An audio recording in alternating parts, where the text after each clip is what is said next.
Hi, I am interested in how our brain constructs reality and how, through sense stimulation, virtual reality can actually feel pretty real to us, and the sort of hardware that's out there already or might be out there in future. So, I'm looking at some experimental projects as well to support that illusion. To start, I would like you to look down. There are some instructions on how to visit different stations by clicking on the floating neurons. But first, I would like you to try an immersive experience to see if you can actually feel place illusion, so being transported to a virtual cave.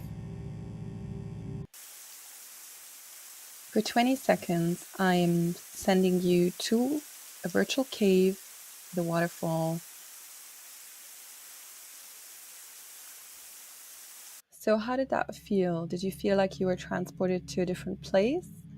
Place illusion is one of the illusions that helps make virtual reality feel real, but it's not the only one.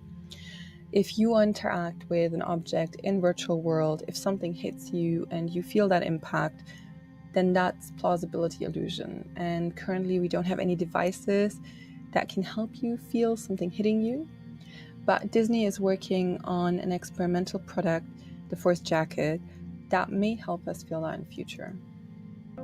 Virtual reality can create compelling, visually immersive experiences, but physical contact is currently limited to handheld, tactile sensations or simple vibration-based designs. The Force Jacket is a novel haptic wearable system that provides precisely directed force and high-frequency vibrations against the upper body in correspondence with visual media. Air compartments within the jacket inflate to exert a force on the body relative to force-sensitive resistors. Compartments can be actuated for pressure or for vibrotactile feedback, or both. So the Force Jacket is one example of how haptic feedback may become part of our virtual world in the future. Another experimental project is the Ambiotherm, because haptic feedback is not the only thing that can make or break plausibility illusion. Feeling wind or warmth of the sun can also contribute to the illusion, and this is what the Ambiotherm does.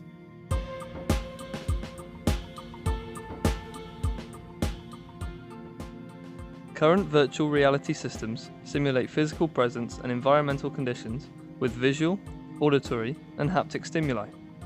What is missing at the moment is simulating other environmental factors such as ambient temperature and wind conditions. We have developed Ambiotherm for simulating ambient temperature and wind conditions in VR environments. Ambiotherm is a wearable accessory for VR headsets that can provide users with controlled thermal and airflow sensations. Wind conditions are simulated using two fans mounted on servo motors facing the user. Ambient temperature is simulated using Peltier elements that are placed behind the neck. Both thermal and wind simulations are controlled by a microcontroller that receives commands from the VR environment via Bluetooth. So Ambiotherm is an experimental product. A product that's already live in the market is the Go VR Touch, to feel like we actually can interact with virtual reality. We have controllers, but Go VR Touch are additions to your fingers that can help you interact with virtual world and feel embodiment illusion, so your body in that space. And here's just a quick video of how that works. Just put it on your finger where the maximum density of your body sensors are located. Pair it and you're done.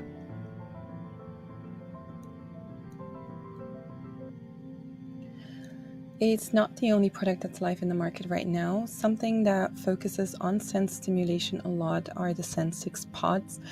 I was able to experience one of them at VR World, and they combine what you see in virtual world with wind, temperature, smell, sound, basically engaging almost all of your senses and really tricking you into feeling like you might be in that place.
These pods are currently being used in hospitals for chemotherapy patients, for example, and they're obviously not for home use, but they show a direction of where we're going with sense stimulation and virtual reality. I hope you found this as interesting as I did, and thank you for attending this tour.